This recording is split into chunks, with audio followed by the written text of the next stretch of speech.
Um, and again, thank you everyone that is attending this evening, our Gardens on Tour Europe version. I'm very excited for our tour guide, Arnie Friedman, who's one of our master gardeners of Bergen County, is going to take us on a lovely tour, which I think we all would love to see. Some beautiful flowers in some other places than here. We've all been in our own backyards for long enough. I'm Linda from the Upper Saddle River Library. I am going to mute everybody as they come in. There is a chat box. If you're going to want to ask questions, maybe throughout it and put the chat. I will be looking and monitoring the chat throughout the program. If you do have a specific question, if you want to unmute yourself during it and ask Arnie a question, or maybe at the end, he said he would stay around and answer a few questions for us, which would be great. So with that, I think I would like to have Arnie take it away. Okay, hi everybody. I see some of my neighbors here. I live in town, and some of you know me. Some of you will know me after tonight. Yeah, Maggie for sure is in top 3, at least I hope. Please, if you do want to ask a question, you know, even though you're muted, if you hold down the space bar, it will unmute you temporarily. So I don't mind, you know, a casual question if there's a slide that you want me to talk about something, you know, before I go to the next slide. So just say it. Otherwise, afterwards, I'll answer questions at the end. So here's my email, arnie1@mindspring.com. I love when I hear from people, especially in town, with questions about, God, as a master gardener, I love to give out information, help out with information, or tell you where to go to get information. And my website, Arnie's Gardens, is here if you want to have a look, see the stuff I do. Or come by the house on Mill Glen Court. You can see my gardens. So, Gardens on Tour Europe. So why do we visit gardens? Well, I know that I visit gardens because I'm a landscape designer and an avid gardener, and so is my wife, Jean. Some of you probably know Jean, but whoops, I got ahead of myself.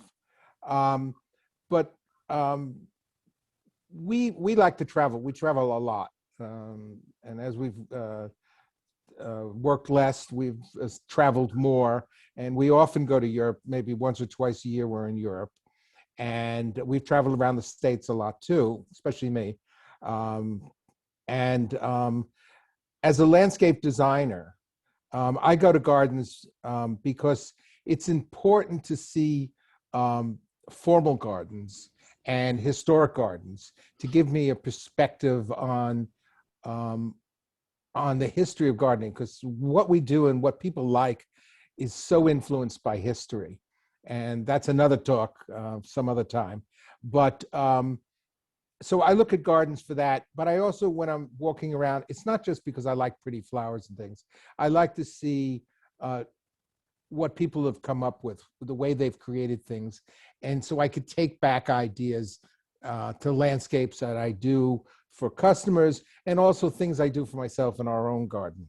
So some of my slides you'll see are a little quirky because I'm looking at things from a designer's point of view, not necessarily just as a tourist. So here's some gardens coming up. Our first stop, we're going to be in the Loire Valley. The Loire Valley runs east-west across France.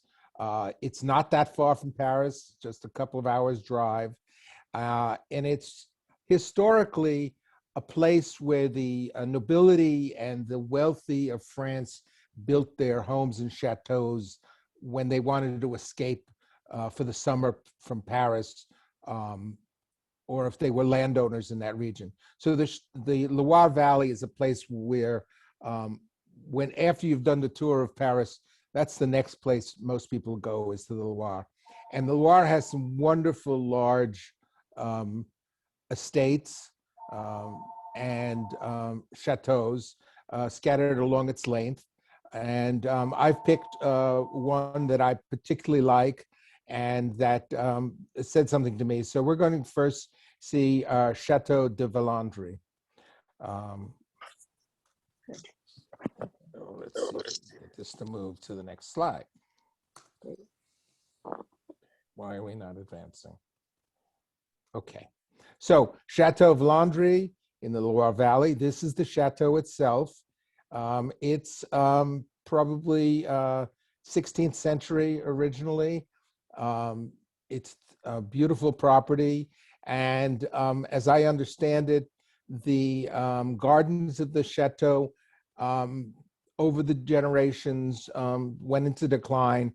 And somewhere at the beginning of the 19th century, the 20th century, money was put in by one of the owners of the chateau, and they redid the gardens, trying to be as historical as they could. Often we see that gardens that we see and that we think of as historic gardens really are not the original gardens. Gardens after maybe 100 years or so need to be totally restored. And so most of what we see today are restorations of original gardens or recreations with new ideas. So Chateau Valandry, this is an aerial view of the property. The building we were just looking at is over here in the lower left corner. The town is right outside the walls. And we're going to be looking at these gardens here. And these are what I would call a classic French garden. And when I say classic, the history of gardening is one of wealthy people in the Renaissance and later building gardens for themselves. And there was a style that developed first in Italy, the Italianate, classic Italianate gardens. And then as things in France calmed down politically and the wealthier aristocracy grew in France, they began developing their style of the formal garden. But all gardens, no matter they're in Spain, built by the Moors, if they're in Iran, built by the Persians, or in France, they were all built on this same style, is what we call the Paradise Garden. And if you read Genesis, in the Bible, Genesis chapter in Genesis says that there was a garden east of Eden, and that garden, through that garden, a river flowed and divided into 4 parts. And that theme is echoed in almost every garden that you'll ever see that's a traditional garden. And what I mean is, here's the river flowing down. Sometimes it's walkway and not water, and dividing up into squares, which we call parterres in French. And this is that theme that goes through every formal garden. So let's get down on the ground. There's the chateau in the background. This is a very classic French garden. These are what we call knot gardens because the hedges are grown and clipped to look like it's all knotted together. It's very simple in plant material, boxwoods, topiary boxwood, and that's about it. These gardens were meant for strolling, for viewing. Here's a close-up. We often, especially in Italy and France, see fruit trees, orange trees or other fruit trees in boxes. And generally in these climates, they were taken in for the winter, lifted somehow manually in the old days and brought indoors into an orangerie or a lemonaria for the winter, because the weather in the Loire Valley is very much like here on the East Coast. Maybe not quite as cold in the winter there, and certainly not quite as hot in the summer, but still temperate, very much like we have here. And you'll see the plant material is very similar to what we grow here. So this is the upper level of the formal garden at Villandry. Very typical classic garden with lots of stonework, balustrades, niches with sculptures in them. And as you see, the plant material is pretty simple. This, I believe, is heather growing and blooming. Not heather, lavender. I don't know why I said it. All formal gardens have water running through it. In this case, this channel of water spills down from the upper garden. These were visual. They were for sound and for drainage of the gardens, and also for irrigation purposes. Water was pulled out of them, but they're visually very beautiful. What's interesting at Villa Laundry is the water staircase. Here's a close-up of the staircase. So the upper garden where you saw a minute ago was way back up here, and the water tumbles down and runs down to the bottom, and eventually it runs into the Loire. So one of the really beautiful parts of Villa Laundry is the potager, which is this garden that we're looking at here. And what I mean by potager is it's a vegetable garden. In French, a potager is a vegetable garden. It's a very formal vegetable garden.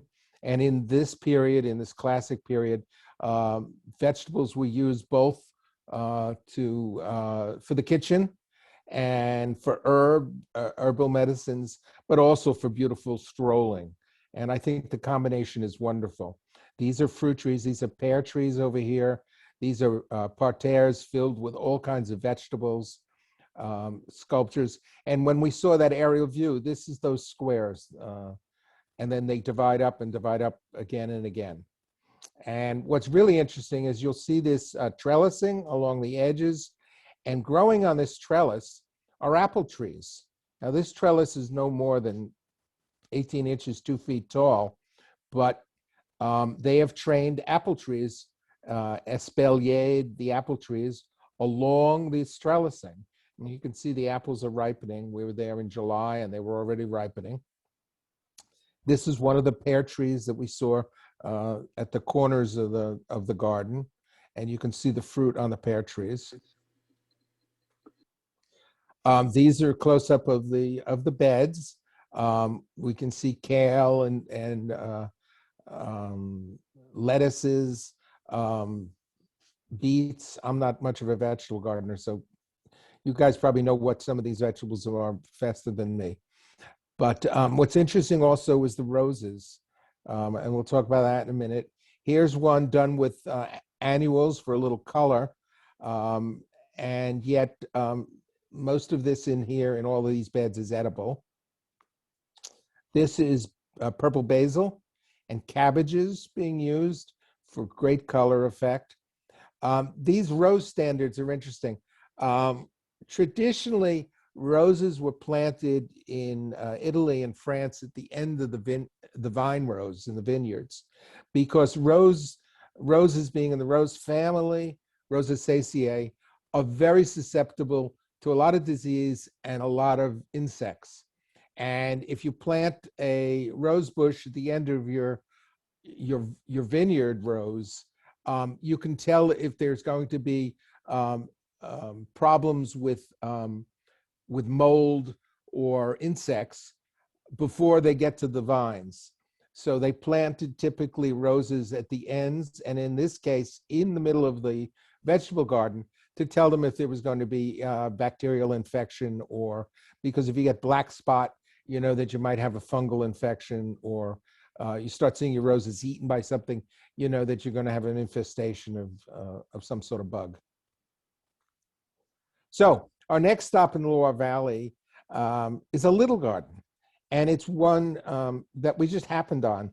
My wife and I, on a Sunday, we had been to a lot of the chateaus, and we were kind of tired of seeing chateaus, and we went into this village of Chinon in the Loire, and we had lunch in the middle of the village. And my wife, it was Sunday, and my wife said to me, you know, we've seen all these big gardens. I wonder if there's anything interesting around here. I'm going to walk into the tourist office. So she went into the tourist office. Of course, I rolled my eyes. I always do that when she says tourist office. But she went in, and the young lady in the tourist office said, you know, there's a little private garden nearby. It's owned by this lady, Elsie, and she loves to have visitors, and it's a rose garden. So my wife said, fine. The lady in the tourist office called Elsie at home, said there's 2 Americans that would like to see your garden. She said, fine, I have 2 Germans coming at 2:00, show up. So we drove up the hill right past, there's a big chateau, or actually it's a castle, looming over the top of the mountain behind Chinon. And just past that was this, a little driveway and this manor house. We came in and we met this lovely lady, Elsie DeRate. And it turned out that Elsie is a rosarian. She's a rose expert. She had her own radio and TV show, she told me, in Belgium before she retired.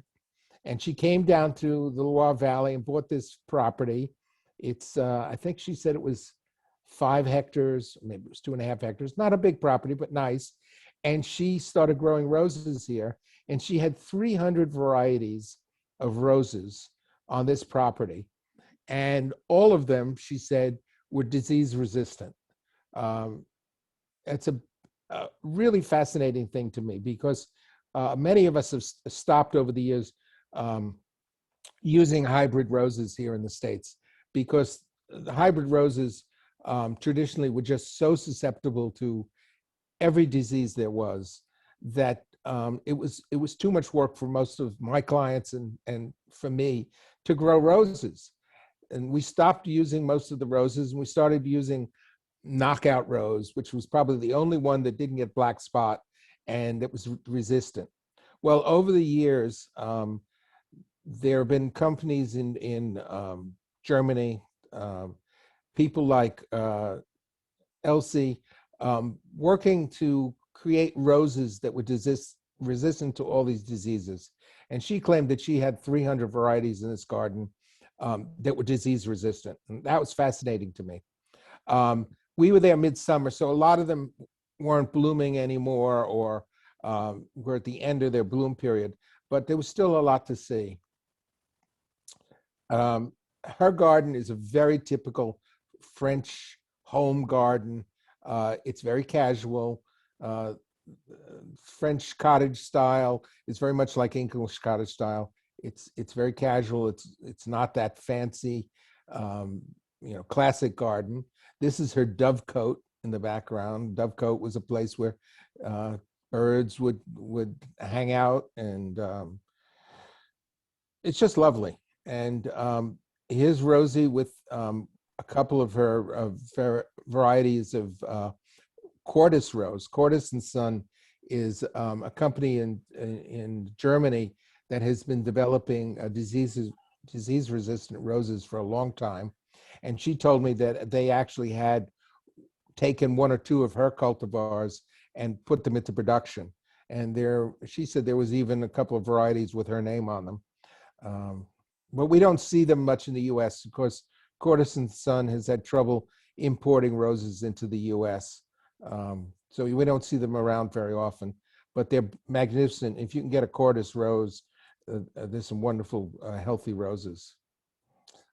This is her pond and some roses growing in the background. This is the front of her house. When we got finished walking around, she sat us down, gave us a glass of local sparkling wine. She had some things to sell based on made from roses, from her roses, and we chatted for a while. It was very interesting.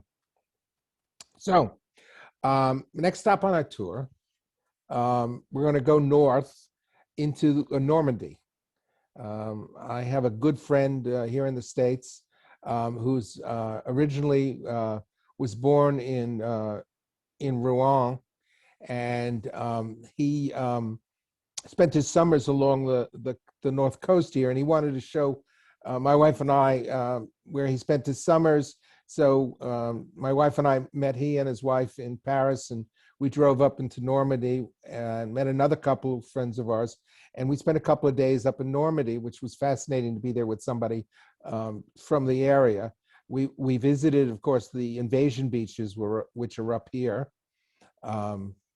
Omaha Beach and some of the other beaches. And that was really fascinating. There's a great museum in Cannes it's owned by the Americans, talking about the whole course of the war in Europe. And we spent 2 nights in Bayeux, which is over here where this red pointer is. And I just want to mention Bayeux because if you ever get up into Normandy, the Bayeux tapestries are magnificent. It's one tapestry and it's 230 feet long. And it was made in the early Renaissance to depict the invasion of England by the Normans in 1066. And today it's in this beautiful museum behind glass, and you can walk and you can see it. But it literally tells the whole story of the invasion of England. And this every year they, or at least they used to, take the tapestry out and unroll it in the cathedral to commemorate the invasion of England. So while we were in Bayeux, we looked on the map and we saw this little garden. Sometimes if you just look on a map, you'll see a little dot and it'll say, garden. And so we saw Le Jardin de Castillo. Excuse it's not my French, it's French, but it's also a Spanish word, so I don't really know how it's pronounced properly. But we found this in a little village in Normandy on a side road, and we went there. There was almost nobody there when we got there, and we paid a few euros to get in. And it turned out to be this lovely, what I would call an arts and crafts garden. And what makes it arts and crafts is because at the latter part of the 19th century, there was a design movement in England and over here too, the arts and crafts movement. And the design of gardens kind of evolved to garden rooms where you would stroll from room to room, and each room would have a different theme, usually surrounded with some sort of a hedge. The classic arts and crafts garden in England is Hidcote. And if you're ever up in the Cotswolds and you get a chance to go see Hidcote, that's a beautiful garden. And this garden is really based on that kind of a theme. So it's wonderful to walk around. If you notice the plant material, very much what we see here in New Jersey, although this is midsummer. And if you see, you'll see that things are blooming here all together, where here, because of our warm summers, things kind of go dormant by mid-July. And yet here in mid-July, we're seeing alliums blooming at the same time we're seeing salvia and other things blooming. So this is one of the garden rooms, one that I really liked. I love water features and I love pathways. And this one fascinated me. Plant material wise, we see hosta blooming here. We see Haconocloa. We see many of the plants that we see here on the East Coast, but seemingly blooming all at the same time. And this lily pond was just lovely. Here's a close-up of the lily pond. You can see the stilbea blooming, variegated hosta. Of course, deer don't seem to be an issue here. If we tried to do this in Upper Saddle River without a fence, all this hosta would be gone. Stilbea, the deer don't seem to be eating, and they certainly don't eat Haconocloa or allium. And I plant a lot of allium, and mine stopped blooming by mid-June. So here's another garden room. You can see they did this hedge of ivy and cut a window in it, and you could look through to the next room. I thought that was fascinating. And I love these trimmed hedges. It takes a lot of work to keep hedges looking like this and a good climate, but it's possible. So here's a better shot of that boxwood hedge. And what was really fascinating, excuse me, what was really fascinating was the way they put these ceramics into gaps in the hedge to add color and a visual interest. And scattered about this garden, there were some sculptures and other things that were interesting. Here's a water feature, a sculpture set in the corner of this garden. And you notice the Japanese maples, how they, that punch of deep red is so interesting. We try to do that here, and it works too. But just because all these greens are so different color, many greens, that red really stands out. Here's an interesting plant. Many of you, I'm sure, use fall blooming anemones, anemone Joubert, and some of those others. I plant them a lot here. Well, this is a similar plant. It's not an anemone, but it certainly looks like it. It's Rubus odoratum. And I've started using that here in the US. And it's deer resistant, just like anemones, and does very well in the fall garden. The end of the summer, they bloom with these pink flowers. And so Rubus odoratum is a good choice if you don't want to, or you can't get typical anemones. Here's a wonderful clematis vine growing over a little shelter. One of my favorite group of plants, not as widely used here in the US as it should be, but getting more and more, and it's totally deer resistant.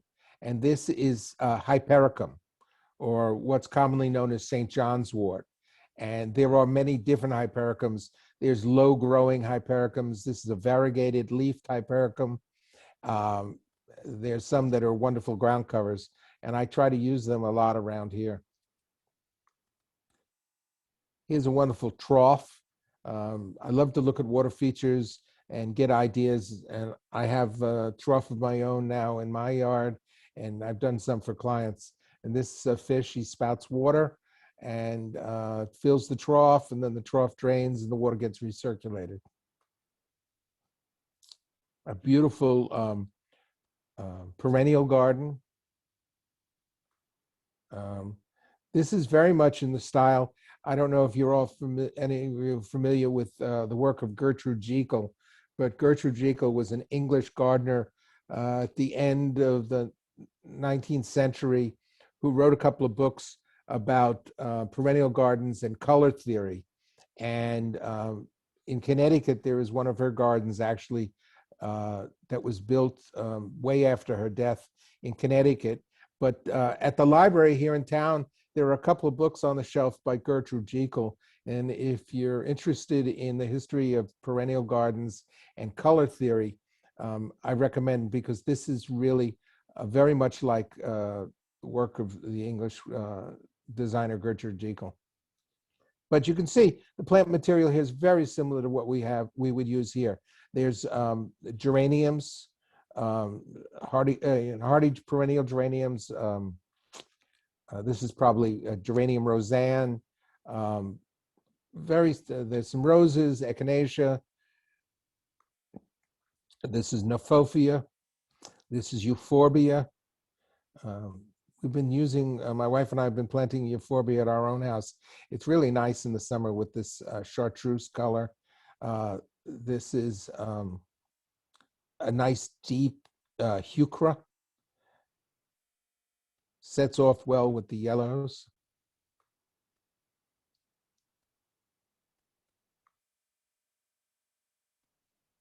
Kind of other views. They've used some ornamental grasses and backgrounds of evergreens.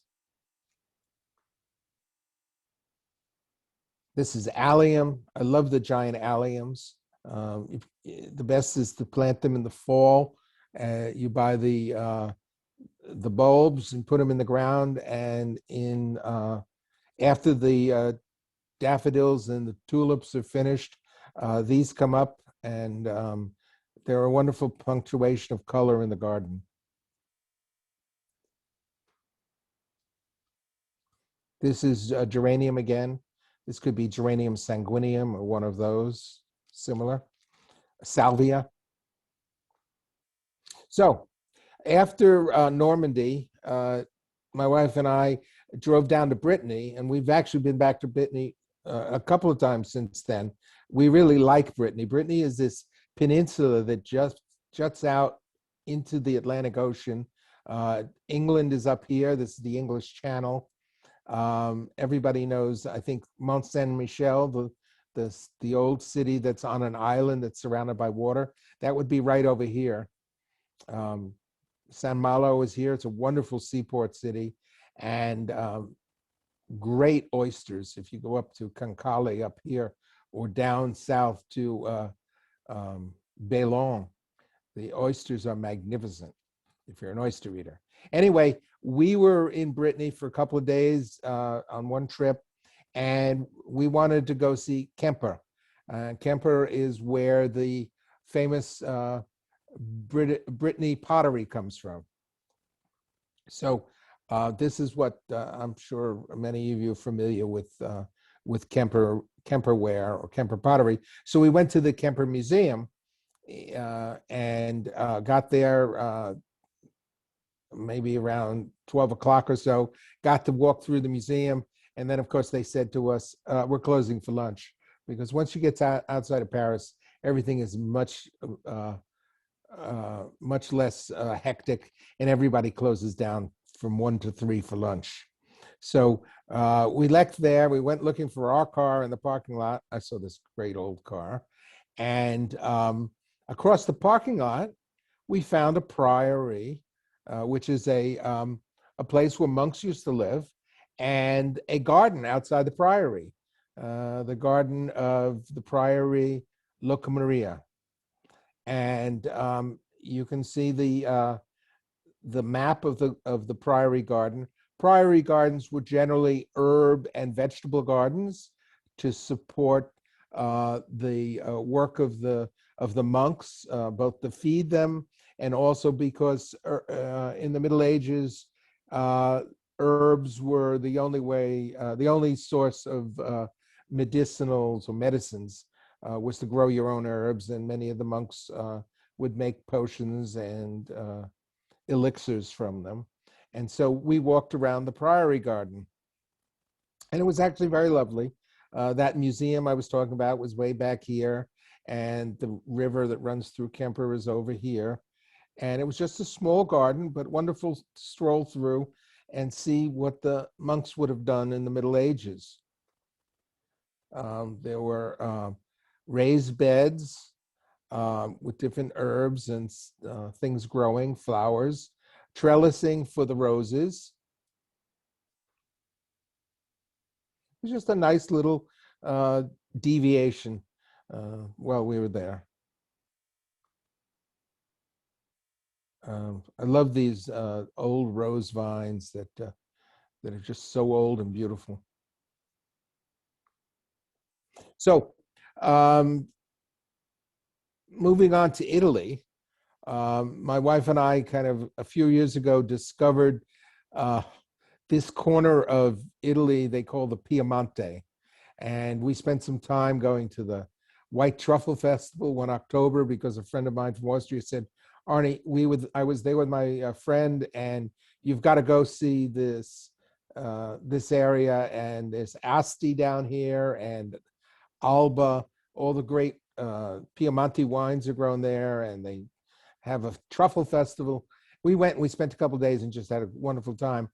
And on our way before going home, we went up to see one of the lakes, because the famous lakes at the bottom of the Alps are up here. There's Lake Garda, Lake Lucerne,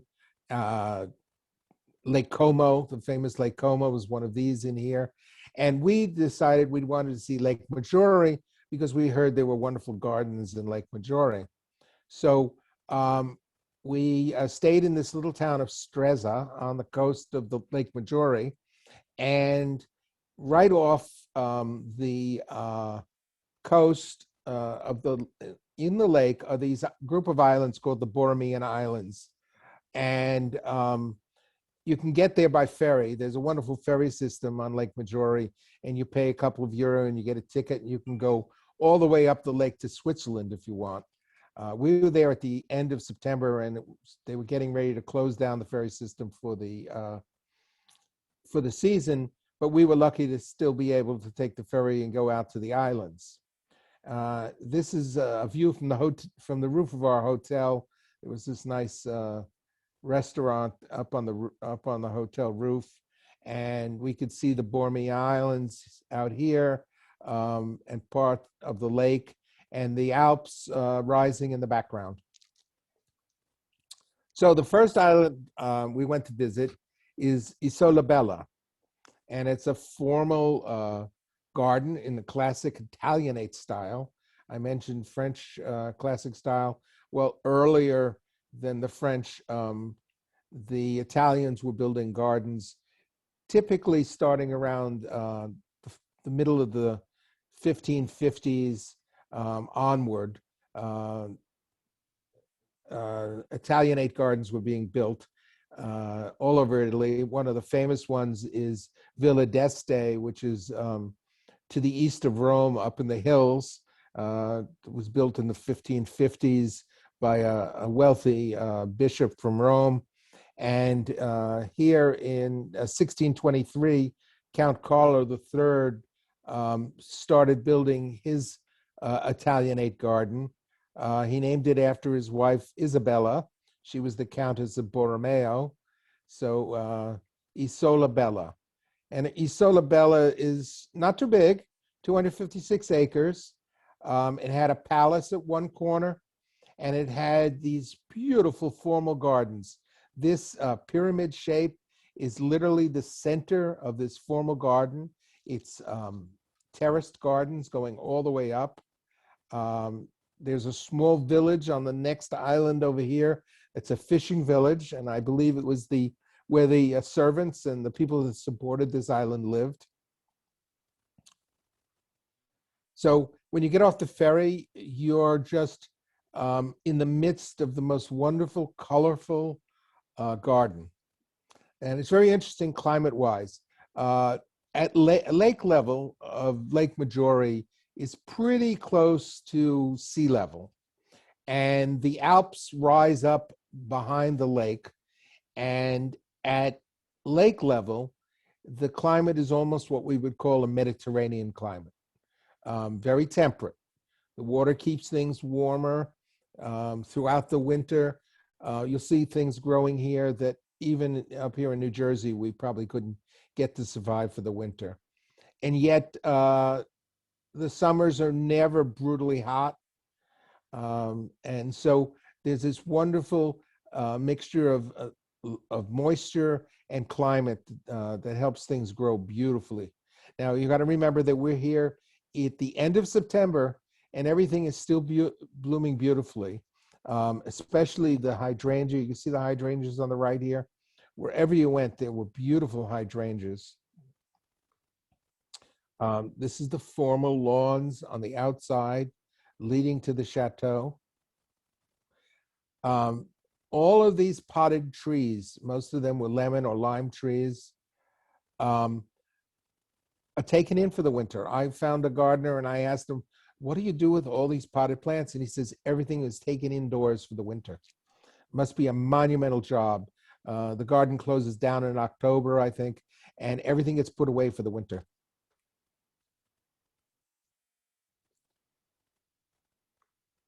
This is the entrance to the chateau. It was a nice chateau, but I'm not really interested anymore in going into buildings and looking furniture. I want to see gardens. So I didn't really take the tour of the house. But this is the gardens. You can see they used a lot of annuals, a lot of begonia, wax begonia, impatiens for color. I'm not so sure that's classic Italianate. I think that's more 20th century, but still the bones of this garden are classic. Here's a palm tree growing. So that's why I say this is really a Mediterranean climate. If this palm tree can survive here among these gardens, it's got to be not as cold in the winter and not as brutal. So these are the formal hedge parterres. You can see the big orange and lemon trees in pots very typical of a classic Italian garden.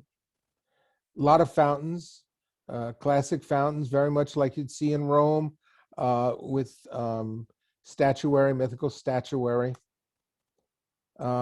There's my wife standing next to one of the potted trees. A lot of gardenia growing. These are gardenias, I believe, full blooming gardenia over here. And I can't imagine how much work it is to get all these pots put in for the winter. Typical of Italian gardens are the urns and statuary. So this is the that pyramid construction in the center of the island, terraced up, all with plantings. This is the top of that that construction. Very much classic in Italian, classic Italian, with the sea theme, Neptune, and the clamshells. If you're ever walking around old parts of Rome, the fountains all kind of repeat these themes there too. A lot of mythologic fixtures, sculptures, and beautiful garden. A close-up of the hedging. So the next island that we went to, and it was actually a day later, we went over there, was the Botanic Garden, because on one of the other islands, the family in later generations took one of the islands and made a botanic garden, and that's the garden of Isola Bella Madre. And Isola Madre, and what's meant by a botanic garden is differentiates a pleasure garden or classic garden, is that a botanic garden is a garden that has specimens brought in from all around the world. And to be a registered botanic garden, you'll have to have research and study going on. And I'm not so sure this is a formal botanic garden, but in the sense of that it's a botanic garden is it because it's made up of specimens brought in from all around the world. So here, when you stroll through, there's very dense plantings, all sorts of palms, ferns, and lots of plants are brought in. And you can see this was built in 1823. And the style, they say, was based on the English garden style. So it's very different than the formal Italian garden of Isola Bella. This is an aerial view of Isola Madre. There is a building. It was, we were told, used as a guest house by the family. It even has its own chapel, which we'll see in a minute. And there's our ferry boat down at the bottom. And there's the Alps beginning in the background. It's really lovely there. A view of this wonderful pond from one of the balconies I was standing on. And this is papyrus growing in the center here. And papyrus is becoming very very popular here in the US. And it makes for a wonderful tropical look. And there's some water-loving grasses. But plant material is not so different than what we see here in the US in these kind of show gardens anyway. Salvias, a lot of impatience for color. And this is a Brugmansia. There was a whole row of Brugmansia or trumpet angels growing. It's a wonderful plant, although I cautioned my wife that she couldn't grow it here because I was afraid she was going to poison me with it. Brugmansia is one of those plants that if you eat just a little bit of it, it probably will kill you. It's a psychotropic, and so if anyone wants to kill their spouse, they could take some, grind it up. Anyway, a wonderful stand of coleus in many colors. And over here on the right are where the romangia were. A stand of bamboo. If bamboo could if you can keep it contained and let it grow, it's really gorgeous. But unfortunately, whenever people try to grow it here in the States, it runs and invades everybody. There were these wonderful guinea hens and fowls running around on this island. So beautiful. Very typical Italian colors. Peacocks wherever we turned. Peahens. This peahen came right up to me. We were having a cup of espresso sitting outside, and she just strolled around looking for handouts. I found this colorful bird in the brush. There was a boathouse with this old boat. This was a lake boat from hundreds of years ago, probably used to ferry important people out to the island. This is a small shelter on a hot day to sit out and relax. This is the chapel. As I said, on the island there was a guest house and it had its own chapel. So another place that we had on our list to visit while we were on Lago Maggiore was a garden across the lake. And here I am up on the roof again, and looking across to the town of Verbania, where there was the Villa Taranto Gardens. And rather than taking the ferry across, we actually took a car and drove around the perimeter. It was about a half-hour drive to this other side, to Verbania. And we went to see the Villa Taranto. And this is a map of the Villa Taranto. You can see the lake is over here. Parking area was down here. And it's basically a beautiful garden on a hill. And it's a botanic garden. And this is the manor house. What you can't tell from this map is that's high up on the hill, and you'll see the picture. And there are paths and lots of things to see. And you wind your way all the way up to the top of the hill. And it was really a lovely garden. So this is the entrance to the Villa Taranto. A beautiful sunny day when we went there. The day before, it had rained and was cloudy, and but it cleared up, and it was just this beautiful fall day. Another fountain very similar to the other one we saw. I saw this wall, and when they had built this stone wall, they had left a trough across the top of it, and it was used for planting. And I thought that was a wonderful little detail, and I want to try to do that someday here, is when I build a stone wall, I want to leave a trough for planting. You can see there's tropicals growing among the more typical plants. This is a small building where the owner of the estate, I believe his ashes were buried. And a pond at the bottom of the stairs. And if you notice, I'm standing at the steps of that building. Oops, let's go back. And looking across, and once again, this is that classic river running out and dividing up into four parts, that theme of a formal garden. And we see that time and time again. This is the lawn after the pond running down to that fountain that we saw before.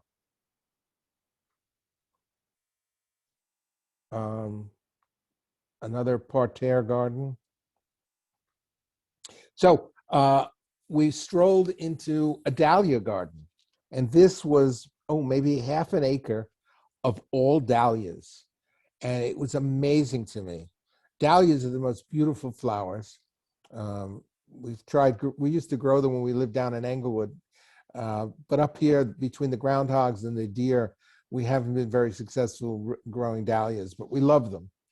And this garden had every variety and type of dahlia you could imagine. And here it is. You could walk through the path, wandered through with hundreds and hundreds of dahlia plants of every description. I can't imagine the labor that it takes because in the fall, you have to dig out dahlia, the corms, and put them away for the winter because they don't take any freezing. And then you replant them again in the spring and stake them. So between the planting, replanting, unplanting, and staking, there must be a lot of work to maintain this garden. One of my favorite evergreens that I use occasionally here in the States, they're a little expensive when you go to see them, is Scioptipus. Scioptipus is only one variety, verticillata, in the family. It's a very old conifer, and common name is umbrella pine. And what I thought was amazing is there's my wife standing there, and look at the height of this tree. I have never seen one here in the US that's more than, at the most, 15 feet tall. And this thing has got to be 50 feet tall. But it's a gorgeous tree, and I've had two in my front yard. I've been nursing them for years, and they're only about 5 feet tall. A wonderful old stone bridge, remnant of an earlier time in this garden. It was chained off, you couldn't walk on it, but it probably was late Renaissance. So as we wound up the hill, we walked through these valleys of Japanese maple, all sorts of hollies and juniper and all sorts of other things. It was very, very lovely. There were these old roads built with arches. It was very nice as we strolled up. And as we climbed, we got higher and higher, and then we got a view of the town of Verbania in the background and the mountains behind. On the way up, I came upon this osmanthus. Osmanthus, known as false holly, a wonderful plant to use here. It's deer resistant. It looks like holly, but very often we see a variegated variety around here. It's great in the shade, but this one was huge. I don't know why it got so big there. I've never seen them this big in the US. So here's the monument to Neil McEachin, the man who built Villa Taranto.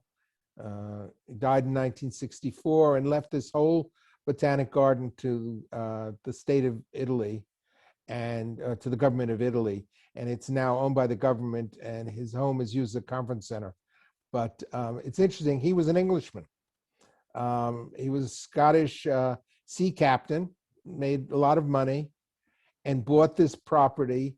It was called La Crozetta originally.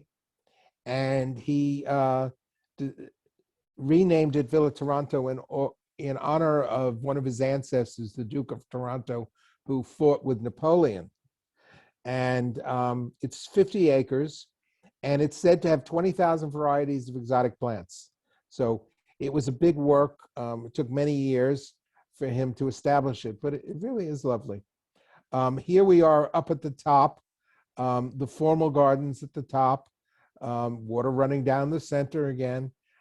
There's his home, the villa, off to one side, and look at the Alps in the background. That's the Alps because Lake Maggiore goes all the way up into Switzerland, and those are the Swiss Alps in the background. And they turned white the day before because up in the higher elevation it snowed, even though it was just drizzling down here on the lake. There was some wonderful old, this is a wellhead, really beautiful, probably easily several hundred years old. We came upon a Franklinia tree. This is really a botanic garden. Franklinia was cultivated right here in Philadelphia by William Bartram in 1773, and he named this tree after Benjamin Franklin. They say that Franklinia is extinct now in the wild. It's probably been extinct since 1803, but it's still available occasionally in nurseries around here. And it's an interesting tree. It turns red in the fall. But it was funny to see it there in Italy. Here's a picture of the Alps from the top of the gardens. And at the very top of the hill where that water feature dumps down was this wonderful lily pond and a cafe. But the cafe, unfortunately, was closed, so we couldn't have an espresso. I like to sit and have espresso whenever I can in Italy. But this was a lovely lily pond. And once we were finished, we had to walk all the way down. And that's my wife walking ahead of me. She's a good walker. I straggle along. But it was a long way down this road, all the way to the bottom. So while we're still in Italy, I wanted to show something that we found just before the pandemic started in 2019. My wife and I were up in Italy. We had gone to the Cinque Terre and along the coast, and we decided to go see Lucca because we had heard Lucca was a lovely town. And the tour book said that outside of Lucca was Villa Reale. And this is a picture of Villa Reale. In the early days, it dates all the way back to the early Renaissance. And it was a home to some wealthy aristocracy for generations and generations. And in 1806, ELISA Bonaparte, Napoleon's sister, took over the estate because she became the ruler. Bonaparte or Napoleon made her the ruler of Lucca. And so she took over this estate and remodeled the house in the style of the late 18th century. And this is an aerial view of Villa Reale as it is today. It's owned by a couple. I think I heard they were from Scotland and came down and bought it. And they're working to restore this estate to the way it used to be. But it's really interesting because this is the villa, and it's being restored now. And it's in that classic style for the late 18th century. And they say that Elisa Bonaparte turned this garden into a classic English garden, which was very interesting. So this garden is really kind of a blend of different styles. There's this beautiful clock tower that's one of the famous features of the Villa Reale. This is some of the more formal gardens. This is probably from a much earlier period because this is classic Italianate, more Renaissance. And this is the orangerie or the lemon area, actually. These are lemon trees. It's the citrus garden, and I'm fascinated by it. I grow some citrus here at my house, and I bring them inside every winter. And we were interested to see how they were growing these, and I'm sure they bring these pots into some sort of a lemon area or orangerie for the winter. I